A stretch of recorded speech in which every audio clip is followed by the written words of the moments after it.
Nabi Muhammad. Sebelumnya, ada yang sudah kenal kakak? Perkenalkan, nama kakak Sherly Anandaria, biasa dipanggil Sherly. Siapa? Kakak kelas 2 SMA dari Pondok Pesantren Nasrul UJ. Ada yang tahu Pondok Pesantren Nasrul UJ? Tahu di mana?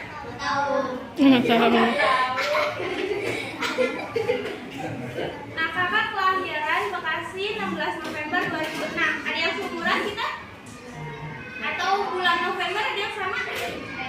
Ya, kakak pada kembarannya dong.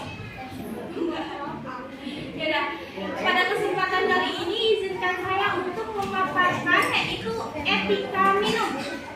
Kenapa sih kita minum itu harus ada etika? Kenapa? Karena ketika kita minum itu ada etika, kita minumnya tidak seperti kuda. Tidak seperti kuda. Kuda tuh minumnya di mana? Berdiri. Siapa di sini yang minumnya masih berdiri? Masih berdiri. Berarti sama kayak kuda. Nah, dalam minum ini ada etikanya. Yang pertama apa? Ada yang tahu? Mengambil minum dengan tangan.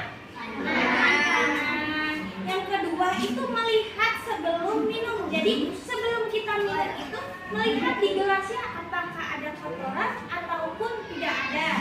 Nah, yang kedua itu membaca doa. Membaca apa? Bismillah. Kenapa sih kita harus membaca Bismillahirrahmanirrahim ketika melaksanakan apapun itu? Kenapa? Ya kan? Ya selamat. Apalagi? Nah, ketika kita ingin melaksanakan sesuatu, membaca Bismillah, maka dosa-dosa yang ada di dalam tubuh kita, walaupun sekecil debu, itu bakal dihapus oleh Allah Subhanahu Wa Taala. Nah, hebat nggak keutamaan Bismillah ini? Hebat ya, walaupun dosa kita sebutir debu itu kecil banget ya, tapi dihapusin sama Allah. Nah, abis itu kita minum itu dengan duduk kan tadi udah baca Bismillah, habis itu duduk.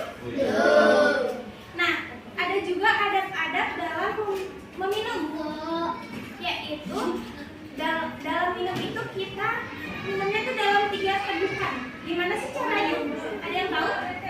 Di sini ada yang minumnya gluk gitu. Ya ada. Gini.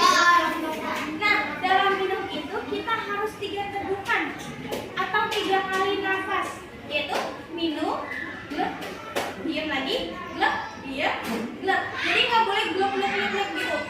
Itu tandanya nggak sopan. Rasulullah itu mengajarkan untuk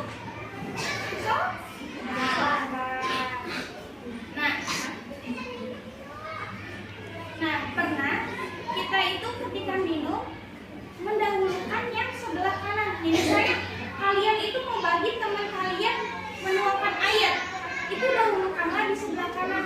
Karena Rasulullah SAW pernah menuangkan ke bangsa Arab, sedangkan di sebelah kirinya itu ada Umar radhiyallahu anhu. Kenapa Rasulullah itu mendahulukan yang sebelah kanan, padahal di sebelah kirinya Umar radhiyallahu anhu. Ayana wa alayna, dahulukanlah seorang yang berada di sebelah kiri kalian. Nah, di sini ada yang tahu etika makan? Nah, di sini masih ada yang ketika buka puasa atau sahur masih ngeluh sama lauk yang udah disediakan oleh mama? Tidak ada. Alhamdulillah. Nah, ketika kita lagi makan atau ingin buka puasa, ingin sahur, itu sebaiknya kita bilang apa? Alhamdulillah. Karena sudah diberi rezeki oleh Allah. Nah, ketika makan itu kita tidak boleh apa? Berbicara berdiri, terus lagi bersendawa. Tahu bersendawa?